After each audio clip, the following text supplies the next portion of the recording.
Hello everyone. तो इस video में हम ग्रीन रिवोल्यूशन स्टार्ट करेंगे। देखिए, वर्ल्ड में अगर हम देखें तो ग्रीन रिवोल्यूशन के फादर जो है वो नॉर्मन बोरलॉग हैं। इंडिया की बात करें तो ग्रीन रिवोल्यूशन के फादर एमएस स्वामीनाथन हैं। ठीक है, ग्रीन रिवोल्यूशन क्या था? देखिए, हमारा एग्रीकल्चर जो था वो बहुत ज़्यादा, जैसे बहुत सारे लोग एग्रीकल्चर में लगे हुए थे, लेकिन जो हमारा जो प्रोडक्टिविटी थी वो बहुत ज़्यादा कम थी। ठीक है ना।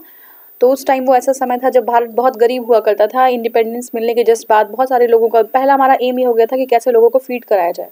ठीक है ना। तो उस टाइम जो ग्रीन रिवोल्यूशन 1966 के अराउंड आया वो बहुत बड़ा, मतलब एक जीवन दायिनी की तरह हमारे सामने आया। और बहुत सारे जो है हमारी प्रोडक्टिविटी बहुत ज़्यादा बढ़ी, क्रॉप जो है उनका उनका प्रोडक्टिविटी बहुत बढ़ गया और हम दो लोगों को फीड करने के लिए कैपेबल हो गए। ठीक है, हमारी कंट्री। तो स्टार्ट करते हैं यहाँ से। देखिए, Norman Borlaug is the father of green revolution in the world, and he was born on 25th March 1914 in Iowa state of America. ठीक है, इनका जन्म अमेरिका में हुआ था। The production of the wheat was has been doubled in India and Pakistan, Mexico by high yielding variety of seeds developed by him. ठीक है, तो उन्होंने हाई यील्डिंग वैरायटी के सीड्स को डेवलप किया था और इसकी वजह से इंडिया और पाकिस्तान में जो है जो प्रोडक्शन था वो बहुत ज़्यादा बढ़ गया था। India, Pakistan and Mexico. ठीक है, Borlaug is among those 7 persons in the world who got all the 3 awards. जो 3 बहुत ही prestigious award होते हैं, 3, वो सात ही ऐसे व्यक्ति हैं पूरी दुनिया में जिनको ये तीनों अवार्ड मिले हुए हैं।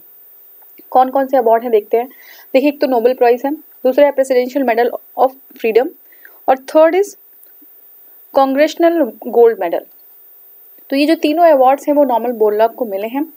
Borlaug has been honoured with the Padma Vibhushan in India in 2006। ठीक है, 2006 में इंडिया में भी उन्हें पद्म विभूषण के सम्मान से उनको जो है नवाजा गया। ठीक है, father of the green revolution in India, अगर इंडिया की बात करें तो ये है डॉक्टर एम एस स्वामीनाथन। कौन है? Doctor M S Swaminathan. Under his leadership high yielding variety of wheat has been successfully developed in India and use of the high yielding variety of seeds started in India. तो high yielding variety के seeds India में develop किए गए और जो है हमारी productivity इससे बहुत ज़्यादा बढ़ गई। अब ग्रीन रिवोल्यूशन सिर्फ high yielding variety HYV seed से रिलेटेड नहीं है, ग्रीन रिवोल्यूशन टेक्नोलॉजी से भी संबंध रखता है। Green revolution high yielding variety के सीड से तो है ही, उसके बाद आपका इरिगेशन से भी संबंध रखता है। तो ओवरऑल ये सारी चीज़ें मिला के ग्रीन रिवोल्यूशन बनाती हैं। Apart from the special emphasis was given on the increase use of fertilisers. तो देखिए, फर्टिलाइजर्स एक चीज़ और भी हो गई कंपोनेंट, ये फर्टिलाइजर्स भी है। फर्टिलाइजर जो है बहुत ही इंपॉर्टेंट था वहाँ पे। एक्चुअली फर्टिलाइजर का यूज़ जो है बहुत ज़्यादा बढ़ा दिया गया था, लेकिन बाद में अब आप देखिए फर्टिलाइजर्स, अब लोग ऑर्गेनिक पे फिर से जो है कोशिश करते हैं कि ऑर्गेनिक चीज़ें मिल जाएं। ठीक है ना, क्योंकि फर्टिलाइजर से तमाम तरीके की प्रॉब्लम्स है ना, साइड इफेक्ट्स उसके होते रह रहे हैं। तो ये वो समय था जब जो है क्रॉप का प्रोडक्शन बढ़ाना था, फर्टिलाइजर्स का यूज़ बहुत ज़्यादा किया गया था। Adequate development of irrigation facilities. ठीक है, programme for the use of the developed seed in India was started by the cooperation of the Rockefeller Foundation of USA। तो जो प्रोग्राम था डेवलप्ड सीड को जो है इंडिया में डेवलप्ड सीड को इंट्रोड्यूस करना, वो जो है रॉकफेलर फाउंडेशन है US का, उसके हेल्प से इंडिया में हुआ। ठीक है, first stage of green revolution has been carried out in India in 1966 and 1981। तो 1966 से 1966 से स्टार्ट किया गया था ग्रीन रिवोल्यूशन और 1981 तक पहला जो फेज था, पहला स्टेज था ग्रीन रिवोल्यूशन का, वो चला। Its second stage was implemented in the period 1981 to 1995। पहला फेज क्या था? पहला फेज था 1966 to 1981 and second phase was 1981 to 1995। The third phase was started in year 1995 and covered almost all the areas of the country. तीसरा phase जो 1995 के बाद start हुआ। अभी देखिए, फर्स्ट और सेकेंड फेज में कुछ जो हमारे वेस्टर्न इंडिया के जो कंट्रीज हैं, स्टेट्स हैं, जैसे हरियाणा हो गया, पंजाब, उन्हीं लोग को टारगेट किया जा रहा था। बट थर्ड फेज आते आते 1995 के बाद हमने ऑलमोस्ट ऑल जो सारे जो एरियाज थे उनको हमने कवर करने की कोशिश की। इसमें most benefited crop in the production and productivity, production में और प्रोडक्टिविटी बढ़ाने में सबसे जो इंपॉर्टेंट क्रॉप था वो था वीट। ठीक है, ग्रीन रिवोल्यूशन में सबसे इंपॉर्टेंट क्रॉप रहा वीट, जिसकी प्रोडक्टिविटी बहुत तेज बढ़ी। Before green revolution the production of the wheat all over the India is 12.3 million ton, लेकिन 2002 और 1 की अगर हम देखें तो ये 69 पॉइंट, मतलब 6.5 गुना से ज़्यादा बढ़ गया है ना, 5.5 गुना से ज़्यादा बढ़ गया, नियर अबाउट 6 टाइम्स जो है प्रोडक्टिविटी बढ़ी, 69.68 मिलियन टन एंड 13-14 में ये हो गया 95.51 मिलियन टन। तो देखिए कितना तेज जो है प्रोडक्टिविटी, कितना फास्ट पेस पे बढ़ रही है। आगे देखेंगे, increase occurred due to the increase in the per yield per hectare. एक हेक्टेयर में जो मान लीजिए 1 हेक्टेयर में अगर गेहूं हमने लगाया तो सिर्फ 1 हेक्टेयर में 85 जो है 50 किलो समझ लीजिए, 50 किलो हो रहा है, लेकिन ग्रीन रिवोल्यूशन के बाद वो जो है सीधे 3 क्विंटल हो जाता है, 5 क्विंटल हो जाता है। तो प्रोडक्टिविटी बहुत ज़्यादा बढ़ जाती है पर हेक्टेयर। ठीक है। After wheat the highest impact of the green revolution was seen in the rice cultivation. तो सबसे ज़्यादा इम्पैक्ट किस पे था? वीट पे था, एकदम ध्यान रखिएगा, राइस मत लगा दीजिएगा। और सेकंड नंबर पे जो इंपॉर्टेंट क्रॉप था वो राइस था। The main plant in the green revolution was the wheat of the Mexican species which was broad from the Borlaug's international maize and wheat improvement centre. ठीक है। तो ये जो हमारा क्या था, मेन प्लांट जो ग्रीन रिवोल्यूशन का था वो वीट था। और कौन सा था? मैक्सिकन स्पीसीज का जो वीट था, ये जो है लाया गया था Borlaug's international maize and wheat improvement centre. ठीक है ना, वहाँ से 2015-16 में the production of the wheat reach up to 3034 kilogram per hectare. ठीक है। High yielding variety of seeds, fertilizers, irrigation, use of technology, marketing, industrialization of agriculture is known as the green revolution. तो अब इतनी चीज़ें आएंगी, ये सारी green, अभी कहेगा एग्जाम में ऑप्शन देंगे वो कि कौन सा ग्रीन रिवोल्यूशन का पार्ट नहीं है। ठीक है ना, तो कोई और आएगा तो उसको आप जो है एलिमिनेट करेंगे। अदरवाइज जो चीज़ें जैसे मान लीजिए कि high yielding variety of seeds है ना, HYV सीड्स है, फर्टिलाइजर्स है, इरिगेशन है, टेक्नोलॉजी है, मार्केटिंग है, इंडस्ट्रियलाइजेशन है, एग्रीकल्चर का, ये these all are the part of the green revolution, सारे पार्ट्स हैं। ठीक है, ध्यान रखिएगा। On 28 July 2000 central government launch a new agriculture policy. Under this policy the concept of the rainbow revolution, याद रखिएगा, रेनबो रिवोल्यूशन प्रपोज। रेनबो मतलब क्या है? सिर्फ एक वीट और हम एक चीज़ को फोकस नहीं कर रहे, बल्कि जितनी चीज़ें हैं सबको डेवलपमेंट ओवरऑल लेके चलेंगे।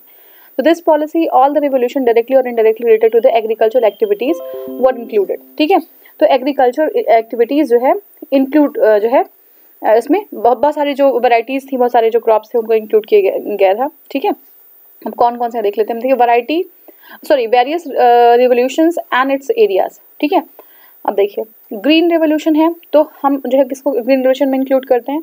Green revolution includes food production and crop production. ठीक है, फूड प्रोडक्शन और crop production. Golden revolution fruit and vegetable production. ठीक है, ध्यान रखिएगा, ग्रीन रेवोल्यूशन फूड और क्रॉप या क्रॉप प्रोडक्शन पे है। Golden revolution fruit and vegetable production, fruit and vegetable production, ये गोल्डन रेवोल्यूशन है। व्हाइट रेवोल्यूशन है मिल्क प्रोडक्शन। ब्राउन रेवोल्यूशन है फर्टिलाइजर प्रोडक्शन। ठीक है, ब्राउन रेवोल्यूशन किसका है? फर्टिलाइजर प्रोडक्शन और नॉन कन्वेंशनल एनर्जी। ठीक है, ब्राउन में है फर्टिलाइजर या non conventional energy. Blue revolution में है फिश। ठीक है ना, फिशेस है ब्लू रेवोल्यूशन में। फिशेस कहाँ पे? पानी में रहती है, पानी ब्लू होता है। ठीक है ना, बहुत सारी फिशेस भी ब्लू होती हैं, तो ब्लू रेवोल्यूशन। ठीक है, रेड रिवोल्यूशन क्या है? रेड रिवोल्यूशन में मीट है और टोमेटो प्रोडक्शन। ठीक है, रेड देखिए मीट भी रेड में आएगा, और अभी पिंक रिवोल्यूशन आएगा, वो भी जो है रेड रिवोल्यूशन। मीट में भी पिंक और रेड रिवोल्यूशन दोनों ही मीट से रिलेटेड है, ध्यान रखिएगा। साथ में टोमेटो जो प्रोडक्शन है वो भी रेड में आता है। ठीक है, ब्लैक रिवोल्यूशन ये पेट्रोलियम है। अब यहाँ पे कंफ्यूज मत होइएगा। ब्राउन रिवोल्यूशन जो है आपका फर्टिलाइजर है। ब्राउन रिवोल्यूशन क्या है? फर्टिलाइजर है, नॉन कन्वेंशनल एनर्जी। और ब्लैक रिवोल्यूशन जो है पेट्रोलियम प्रोडक्शन है। राउंड रिवोल्यूशन है potato production. Yellow revolution oil seed production. And pink revolution है onion production and export of meat. तो यहाँ पे देखिए जो हमारा रेड कहाँ गया? देखिए मीट एंड टोमेटो प्रोडक्शन था, और यहाँ पे एक्सपोर्ट ऑफ मीट है पिंक रिवोल्यूशन में, ध्यान रखिएगा इसको। Zero till seed come fertilizers, GB Pant University of Agriculture and Technology. This machine enables to sow directly after paddy harvest without prior seed bed preparation. तो मतलब seed लगाने के लिए पहले हमारे लैंड को प्रिपेयर करना पड़ता है उसके लिए। यहाँ पे जो ये जो हमारा मशीन है उसके थ्रू हम क्या कर सकते हैं? हम डायरेक्टली जो है शो कर सकते हैं इसको। ठीक है ना, enables to show directly after the paddy harvest के बाद हम डायरेक्टली इसको शो कर सकते हैं। ठीक है, अब क्वेश्चन की तरफ बढ़ते हैं हम। पहला हमारा क्वेश्चन है green revolution was the result of the adoption of the new agricultural strategy which was introduced in 20th century during the decades of.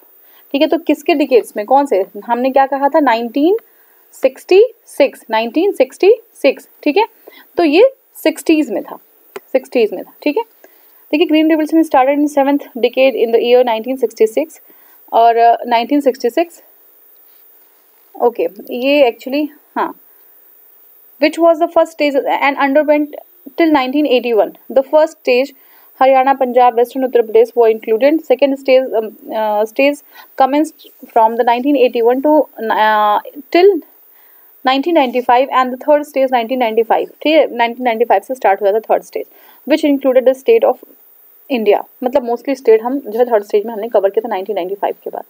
Next question is the term evergreen revolution was has been used for the increasing production agriculture productivity in India. फिर से समझ लीजिए, the term evergreen revolution has been used for increasing agriculture production in India. कौन सा, किस चीज़ का था? तो evergreen revolution M S Swaminathan से रिलेटेड है, ठीक है। The term evergreen revolution was used for the increasing, just a second please.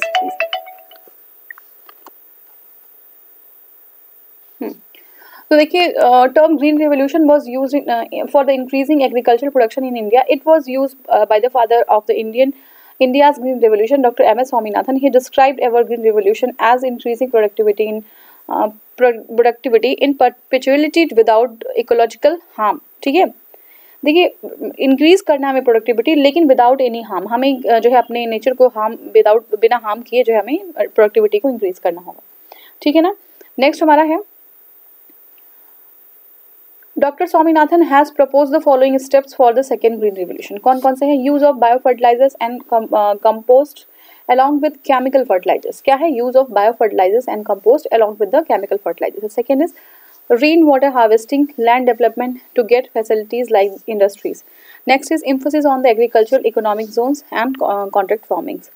ध्यान रख लीजिएगा, जो हमारा ग्रीन रिवोल्यूशन है, सेकेंड ग्रीन रिवोल्यूशन है, उसमें क्या क्या चीज़ें इंपॉर्टेंट थी? Use of bio fertilizers and compost along with the chemical fertilizers, rainwater harvesting and the development to get facilities like industries. Next is emphasis on the agriculture economic zone and contract farming. ये सारी चीज़ें थी. Next question है, Norman Ernest Borlaug, who is regarded as the father of the green revolution, is from which country? He was from USA. ठीक है, America से थे.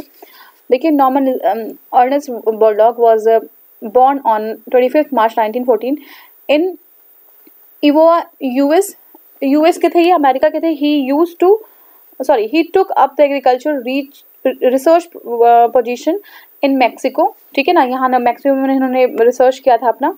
Where he develop the semi dwarf, ठीक है, सेमी डॉफ यानी कि पूरा डॉफ नहीं था, सेमी डॉफ था, याद रखिएगा. डॉफ भी आ सकता है, सेमी डॉफ भी, या लॉन्ग आ सकता है. Semi dwarf high yield variety, ठीक है ना, हाई ईल्ड वैरायटी के सीड्स थे. डिजीज रेजिस्टेंट था, क्या क्या था? सेमी डॉफ था, हाई ईल्ड वैरायटी की क्रॉप थे. डिजीज रेजिस्टेंट था, वीट की वैरायटी थी, ठीक है, ये उन्होंने लिया. During the mid 20th century the Borlaug led to the introduction of these high yield variety seeds combined with the modern agricultural production techniques to Mexico, Pakistan and India. तो ये उन्होंने एक तरीके से एक्सपेरिमेंट ही था उन्होंने जो किया था, ठीक है ना. तो ये जो मॉडर्न एग्रीकल्चरल जो टेक्निक थी उनकी, मैक्सिको, ठीक है, पाकिस्तान और इंडिया पे इन्होंने इसको अप्लाई किया. He was one of the 7 people to have won the Nobel Prize, the Presidential Medal of Freedom, Congressional Gold Medal, और हमारा जो नोबेल पीस प्राइज था वो तो था ही, ठीक है ना. He was also awarded with the Padma Vibhushan, India's second highest civilian award in 2006, ठीक है. Next question is, Norman Borlaug was given Nobel Prize in which field? तो he was given Nobel Prize in which field? तो it was peace, ठीक है, peace था. Next question, father of green revolution in the world, Norman E. Borlaug. Next question is, which among the following was closely associated with the green revolution? Swaminathan, M. S. Swaminathan थे. Dr. M. S. Swaminathan is known as the father of the green revolution for his leadership and success in introducing and further developing the high yield variety of the wheat in India. He was closely related to the green revolution in India. Next is, green revolution means, क्या मतलब है इसका? High yield variety programme है ये, ठीक है. Green revolution means using high yield varieties of seeds, modifying farm equipments and substantially increase the chemical fertilizers. In India, green revolution began in 1965 या 66 approximately, हम कह सकते हैं. High yield varieties program started in India with the help of the Rockefeller Foundation based in USA. तो ये हो गया हमारा. नेक्स्ट क्वेश्चन है, which one of the following most appropriately describe the nature of the green revolution of the late 60s into 20th century? तो क्या है? Seed, fertiliser, water, ये 3 चीजें मोस्ट अप्रोप्रिएट है. सीड, फर्टिलाइजर, वाटर, ठीक है ना. तो और टेक्नोलॉजी है, ठीक है. तो ये हमारी चीज, ये हमारा है डी. नेक्स्ट क्वेश्चन है, green revolution is related to, किससे है? वीट प्रोडक्शन से, ठीक है. दूसरे नंबर की जो हमारी क्रॉप थी वो थी राइस, लेकिन सबसे जो है जिस पे जो एक्सपेरिमेंट था वो भी वीट था, और सबसे ज़्यादा जो है हमने जो सबसे ज़्यादा प्रोडक्शन इंक्रीज किया वो वीट में ही किया. देखिए green revolution in India was started in 1960s या 66 में हम कह सकते हैं, which led to the increase in the food production. The main development was higher yielding varieties of the wheat, which increased the production to 2.5 times. Its increase is given अब 2.5 times, ये देख लीजिएगा, अगर मैंने कुछ करेक्ट कर लीजिएगा उसको, 2.5 टाइम्स इंक्रीज कर दिया था। ये जो है फर्स्ट की बात कर रहे हैं। सेकंड में हमारा बहुत ज़्यादा इंक्रीज हुआ था, ठीक है ना, सेकंड में भी हमने देखा भी था, डाटा भी देखा था। इन इंक्रीज हालांकि हाँ ये 2.5 फर्स्ट में था और सेकंड में हमारा जो है लगभग 6 गुना से ज़्यादा इंक्रीज हुआ था, 6 टाइम्स, नियर अबाउट 6 टाइम्स, ठीक है ना। Its credit is given to the American agronomist Dr. Norman Borlaug and M.S. Swaminathan of India. ठीक है, next question is which one of the following crop is highest beneficiary of the green revolution in both production and productivity? So it was wheat है, ठीक है, wheat is the highest beneficiary of the green revolution in both production and productivity, followed by rice. The production of the wheat was 12.3 million ton before the green revolution, which increased 69.68 million in 2000, यानी कि second phase वाला green revolution की बात कर रहे हैं। 14-15 में it was recorded 68.53 million tons, and this became possible because of the increase in the yield per hectare. Next question, the impact of the green revolution was felt most in the production of, तो it was felt most in the production of wheat, ठीक है, wheat में। After independence, India progressed maximum किसमें, production of wheat, ठीक है, production of wheat. India achieved maximum growth in the production of wheat after independence. This growth was propelled by the Green Revolution introduced in 1965 और 66 आएगा तो भी चलेगा। Next है, which was the main crop used in the Green Revolution? It was Mexican wheat, ठीक है, Mexican wheat, डॉफ था और ये जो है रेजिस्टेंट था, डिजीज रेजिस्टेंट था। देखिए इन decade of 1970s the introduction of the high yield variety of seeds and the increased use of the chemical fertilizers and irrigation is termed as the Green Revolution in India. The credit for the Green Revolution is given to Norman Borlaug in the global context and M.S. Swaminathan in the modern context. The main crop used in the Green Revolution was Mexican wheat, received from the Borlaug's International Maize and Wheat Improvement Center based in Mexico. Next question is, as a result of the Green Revolution, the yield per hectare of the wheat touched the record of, तो ये 2000 kg per hectare है ये, ठीक है ना। 15-16 की बात कर रहे हैं, काफ़ी पुराना है डाटा, ठीक है ना, तो ये आप जानेंगे तो ठीक है, देख लीजिए। राइस है आपका 2404 kg पर हेक्टेयर है, वीट है आपका 3093 kg पर हेक्टेयर है, मेज आप देख लीजिए, इस तरीके से ये आप कर लीजिएगा। नेक्स्ट हमारा है, what is true about this second green revolution in India, ठीक है, दूसरा ग्रीन रेवोल्यूशन इंडिया के लिए क्या सही है। पहला देखिए, हम देखेंगे it aims further increasing the production of the wheat and rice in areas already benefited, नहीं, जो है वो तो है ही, लेकिन हम और भी एरिया को इंक्लूड करना चाह रहे थे। It aims at extending seed water fertilizer technology to areas, बिल्कुल सही है ये, सीड वाटर और seed water and fertilizer technology, ठीक है, to areas which hitherto could not benefit from the green revolution, बिल्कुल सही, ये सही है हमारा। It aims at increasing yields of crops other than those used for the green revolution in beginning, ये भी सही है।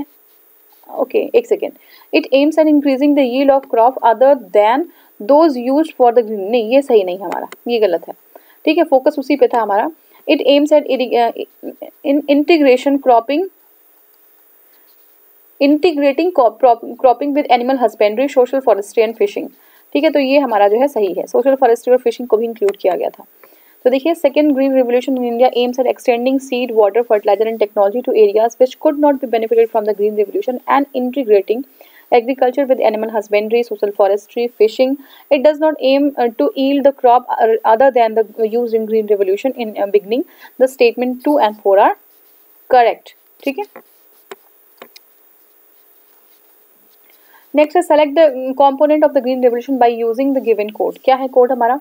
देखिए, high yielding variety of seeds, बिल्कुल सही, irrigation is also right, rural electrification is also right, road and marketing is also right, सारा हमारा सही, ऑल द 4 आर करेक्ट, ठीक है, all the 4 options are correct. ये देखिए, बीपीएससी का आपका क्वेश्चन भी है, ठीक है, तब ई वाला ऑप्शन इंट्रोड्यूस नहीं हुआ था। देखिए, 1965 the introduction of the high yielding variety of seeds, hybrid seeds बोलते हैं इनको, ठीक है।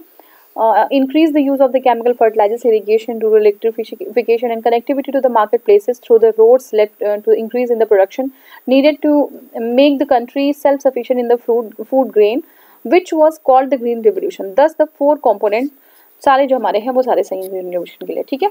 नेक्स्ट हमारा असर्शन है और रीजन है। असर्शन में है green revolution has resulted in the growth of the food grain production in India, ठीक है, फूड ग्रेन प्रोडक्शन बढ़ा दिया, बिल्कुल सही है। Regional disparities have been aggravated due to the green revolution in India.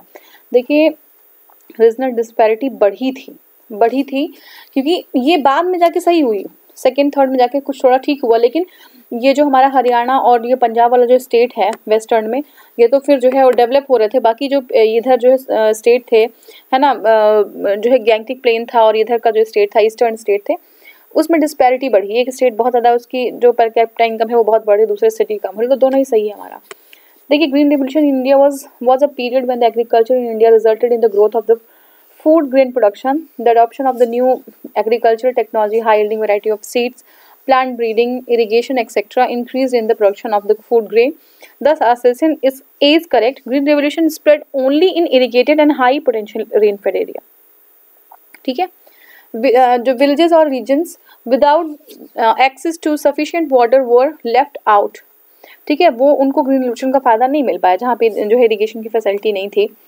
दस it led to the regional disparities, ठीक है, इसकी वजह से रीजनल डिस्पैरिटी बढ़ी, ठीक है, रीजनल डिस्पैरिटीज। दस आर जो है हमारा is correct, but R is not the correct explanation of ए।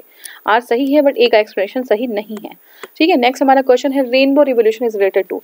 तो देखिए रेनबो रिवोल्यूशन है green revolution, white revolution, blue revolution और भी जो है रेड पिंक जो भी डालती है सबको लेके रेनबो है, ठीक है। 28 जुलाई 2008 the new national agricultural policy was announced by the central government. In this policy, the concept of the rainbow revolution was introduced. The various colors of the rainbow revolution indicate the various farm practices such as the green revolution, food grain, white revolution, milk, yellow revolution, oilseed, blue revolution, fisheries, red revolution, tomatoes, golden revolution, fruits, grey revolution, fertilizers, and so on. Thus, the concept of the rainbow revolution is integrated in development of the crop cultivation, horticulture, forestry, fishery, poultry, ठीक है, Indian husbandry, हाँ, और फिर हमारा है food processing industry, ठीक है, ये सारे हैं। नेक्स्ट इज मैच कराना हमें, देखिए ग्रोथ इन फूड प्रोडक्शन, ये क्या है, फूड प्रोडक्शन या क्रॉप प्रोडक्शन हमारा ग्रीन रेवोल्यूशन है, ठीक है। फिर है मिल्क प्रोडक्शन, ये क्या है, सॉरी व्हाइट रेवोल्यूशन कहाँ गया, ये है, ठीक है। तीसरा फिशरीज जो है हमारी ब्लू रेवोल्यूशन है, तीसरा, ठीक है। सेकेंड फिशरीज हम सेकेंड से जो है मैच करेंगे। फर्टिलाइजर्स जो है ग्रे रेवोल्यूशन है, ठीक है ना। ब्लैक रेवोल्यूशन क्या है, पेट्रोलियम है, ठीक है। तो ये देख लीजिए हमारा करेक्ट क्या है हमारा, देखिए milk production white revolution, fisheries है blue revolution, fertilisers grey revolution, ठीक है। The list of the different types of green revolution as follows, कौन सा है, golden revolution production of the fruits and vegetables, silver revolution production of the eggs and poultry, round revolution production of potatoes, pink revolution production of the prawn और onion, grey revolution production of the fertilisers, red revolution production of the meat and tomatoes. तो ये हमारा हो गया। Next देखेंगे pink revolution is associated with, किससे है, onion से है पिंक रेवोल्यूशन, किससे, अनियन से, ठीक है। देखिए मीट से भी है और अनियन से भी है। Pink revolution is associated with the onion. Other जो हमारा है ब्लैक रेवोल्यूशन पेट्रोलियम से, red revolution tomato and meat export से, ठीक है ना। और फिर ब्लू रेवोल्यूशन फिशरीज से, येलो रेवोल्यूशन ऑयल सीड से, ठीक है। Black revolution is related to the crude oil production, किससे है, क्रूड ऑयल प्रोडक्शन से है।